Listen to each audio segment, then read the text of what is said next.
Morning students. देखिए आज हम 7th क्लास के अंदर वीडियो नंबर 16 स्टार्ट करेंगे और ये हमारी एक्सरसाइज 2.1 जो है आज स्टार्ट होगी। देखिए हिंदी मीडियम और इंग्लिश मीडियम दोनों का ये वीडियो नंबर 16 है। बहुत क्योंकि दोनों मीडियम्स में क्वेश्चन सेम है तो मैं आपको दोनों लैंग्वेज में, देखिए यहाँ पर ये एक्सरसाइज आपकी 2.1 है वीडियो नंबर 16 के साथ, वही आपका हिंदी मीडियम में भी है। तो हम यहाँ पर सेम क्वेश्चंस हैं तो एक साथ करेंगे इन्हें। देखिए फर्स्ट क्वेश्चन क्या है आपके लिए, यहाँ पर आपके लिए यहाँ है हल कीजिए यानी कि सॉल्व। आपको यहाँ पे कुछ ऐड कुछ सब्ट्रैक्ट इस तरीके से दिए हुए हैं, ठीक है। 7 क्वेश्चंस हैं आपके लिए यहाँ पर। मैं आपको इनमें से 4 क्वेश्चंस करा रही हूँ और 4 क्वेश्चंस आप यहाँ पर खुद करेंगे। क्लियर है? तो देखिए बेटा यहाँ क्या क्वेश्चन है आपके लिए। सबसे पहले क्वेश्चन है 2 - 3/5। 2 - 3/5 है तो सबसे पहले 2 के नीचे आप 1 लगा दीजिए और उसके बाद आपको पता है इस तरह के जो फ्रैक्शन जो भिन्नें होती हैं उनका जब आप सब्ट्रैक्शन यानी घटाना या जोड़ना जो भी करना है आपको, उसके लिए एलसीएम यानी लेसे पे लेना पड़ता है इसका। तो 1 और 5, 1 और 5 का यहाँ पे लेसे कितना आएगा, 5 आएगा। उसके बाद आप 1 से भाग देंगे 5 को, 1 5 जा 5 बार जाएगा, 1 पंजे 5 होता है तो इसे आप 5 से गुणा कर देंगे। उसके बाद 5 एकम 5 तो आप 1 से गुणा करेंगे, 5 2 जा 10, 5 दूनी 10 -3 तो कितना आ जाएगा 7 और बाय 5। तो इस तरह से ये आंसर आपका यहाँ निकल जाएगा। इसी में आप थर्ड देखिए 3/5 + 2/7, ठीक है। एलसीएम क्या आएगा दोनों का, यहाँ पर दोनों का जो एलसीएम रहेगा वो रहेगा 35। क्लियर है? यहाँ पर एलसीएम क्या रहेगा आपका 35 रहेगा। तो 5 7 जा 7 बार और 7 पंजे 35 5 बार, तो 3 7 जा 21, 2 5 जा 10, ठीक है। 21 और 10, 21 और 10 आप ऐड कर दीजिए 31/35। तो इस तरीके से आपका क्वेश्चन कंप्लीट होगा, ठीक है।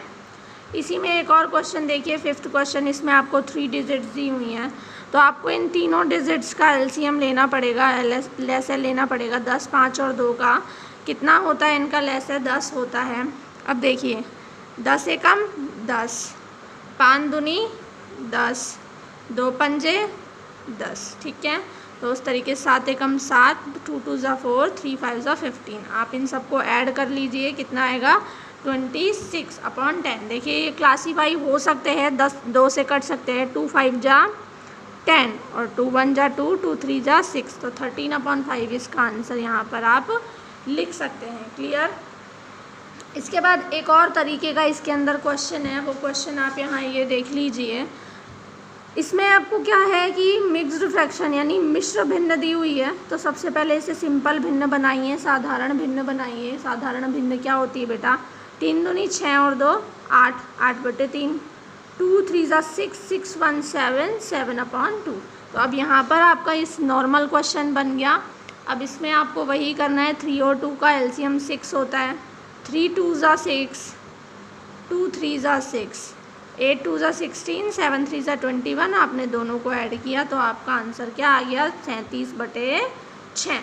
क्लियर है? इस तरीके से आपका यहाँ पर ये क्वेश्चन नंबर 1 जो है वो कंप्लीट है। इसमें जो बाकी क्वेश्चन रिमेनिंग है वो आप HW के अंदर करेंगे। देखिए इस एक्सरसाइज में आपका जो सेकंड क्वेश्चन है उसमें आपको डिजिट्स दे के कहा हुआ है कि आप इन्हें डिसेंडिंग ऑर्डर में लिखिए यानी अवरोही क्रम में लिखिए, ठीक है। 2 क्वेश्चन आपको यहाँ पर दिए हुए हैं जिनमें से एक क्वेश्चन आपको मैं बता रही हूँ, सेकंड क्वेश्चन इसी के जैसे आपको दूसरा करना होगा। अब डिसेंडिंग ऑर्डर में आपको दिया है 2/9, 2/3, 8/21, यानी इन तीनों में से कौन सबसे बड़ा है उसे पहले लिखेंगे और सबसे छोटा जो है उसे बाद में। अवरोही क्रम यही होता है। इस तरह के प्रोसेस के लिए आप बेटा क्या करेंगे, सबसे पहले इन तीनों का एलसीएम लेंगे। जब भी अगर आप एलसीएम नहीं ले पाते हैं तो सबसे पहले इन्हें प्राइम फैक्टराइजेशन यानी गुणनखंड विधि के द्वारा इनका एलसीएम लीजिए, ठीक है। तो एलसीएम जब आप करेंगे 3 से देंगे, 3 3 9, 3 एकम 3, 3 7 21, फिर 3 से देंगे, फिर 7 से देंगे और इन तीनों का आप गुणा कर दीजिए तो एलसीएम कितना आता है बेटा, 63 3 यानी 63 इनका एलसीएम आ जाता है। अब 63 इनका एलसीएम आने के बाद आपको क्या करना है, हर एक भिन्न को उठाइए, 2/9 लीजिए और यहाँ 63 लिखिए। मतलब इस 2/9 को, इस 9 को आपको 63 बनाना है तो कितने से गुणा करेंगे आप, 7 से। इनकी तुल्य भिन्न निकालनी है आपको, ठीक है। तो 9 7 63 होता है, तो ऊपर भी 7 से गुणा करेंगे, 2 7 14 हो गया, ठीक है। तो 2/9 की जगह कौन सी भिन्न हो गई, 14/63।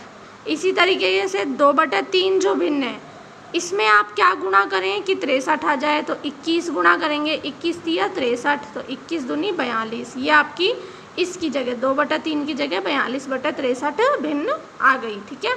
उसके बाद 8/21 है, 8/21, इस 21 को गुणा करना है कि 63 आ जाए, तुल्य भिन्न इक्वलेंट फ्रैक्शन के लिए 3 से करेंगे। तो यहाँ पर देखिए जो आपकी नई भिन्न आई हैं वो है 14/63, 42/63 और 24/63। तो आप एक चीज़ देख रहे होंगे, डिनोमिनेटर यानी हर का मान समान है, और जब हर का मान समान होता है तो ऊपर वाले मानों में जो सबसे छोटा मान है वो सबसे छोटी संख्या, जो सबसे बड़ा मान है वो सबसे बड़ी। तो 14 यहाँ पर सबसे छोटा है, यानी कि ये स्मॉलेस्ट यानी सबसे छोटी संख्या है, और 42 यहाँ पर सबसे बड़ी संख्या है। इसका मतलब अगर आप लिखेंगे तो 42/63 सबसे बड़ा है, यहाँ पर देखिए 42/63 सबसे बड़ा, उसके बाद 24/63 और उसके बाद 14/63। तो ये आपने लिख दिया इसे असेंडिंग ऑर्डर यानी अवरोही क्रम में। आपका क्वेश्चन क्या था, ये 42/63 जो है, 42/63 ये कौन सी भिन्न है, 2/3, तो आप 2/3 लिख सकते हैं।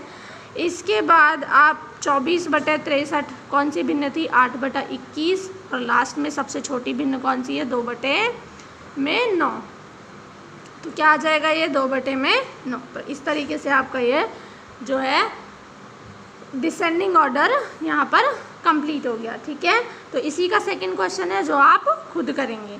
अब हम इसमें थर्ड क्वेश्चन देखते हैं। नेक्स्ट क्वेश्चन आपको क्या कह रहा है, in a magic square the sum of numbers in each row in each column and its diagonal is the same, is it a magic square. देखिए मैं आपको यहाँ पर बता देती हूँ सिंपल तरीके से कि ये एक मैजिक स्क्वायर मायावी वर्ग या जादुई वर्ग है या नहीं, ये आपको जांचना है, ये आपको इसकी जांच करनी है, ठीक है।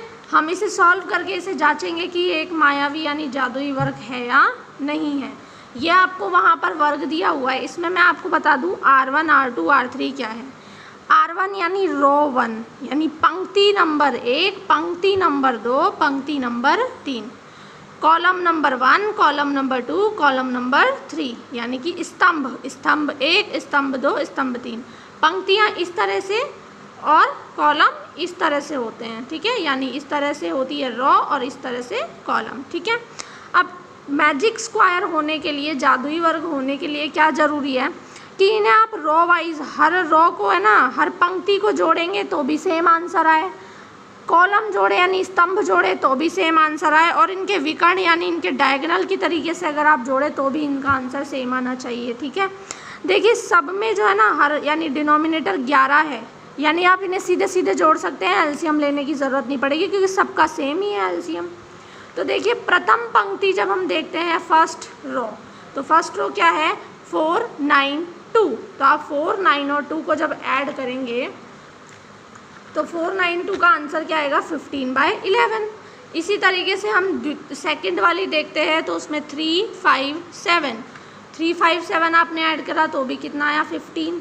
फिर थर्ड में देखिए 8 1 6, तो थर्ड में जब हम देखेंगे तो 8 1 6 भी 15 होता है। इसके बाद आप कॉलम फर्स्ट देखिए 4 3 8, ठीक है, यानी प्रथम स्तंभ 4 3 8 15। इसी तरह से आप सेकंड देखेंगे 9 5 और 1 है, वो भी जोड़ने पर 15 है। फिर थर्ड कॉलम देखिए वो 2 7 और 6, यानी वो भी जोड़ने पर जो है आपका 15 आ रहा है।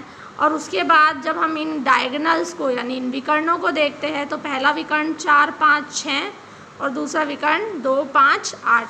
जब हम इन्हें जोड़ते हैं बेटा तो भी हमारा क्या आता है 15/11, 15/11। यानी कि हमने मैजिक स्क्वायर जादुई वर्ग की हर शर्त को जो है ना फुलफ़िल कर दिया है, हर शर्त हमने कंप्लीट कर दी है, इसलिए हम क्या कह सकते हैं, यह एक जादुई वर्ग है। यानी so this is the magic square. तो मैजिक स्क्वायर इस तरीके से चेक करते हैं कि ये मैजिक स्क्वायर है या नहीं। ठीक है बेटा, नेक्स्ट क्वेश्चंस हम करेंगे नेक्स्ट वीडियो के अंदर। अब आपको क्या करना है, ये सारे क्वेश्चन CW में फिल करने हैं और जो मैंने आपसे करने के लिए कहा है वो क्वेश्चंस भी आपको कंप्लीट करने हैं। क्लियर? Thank you.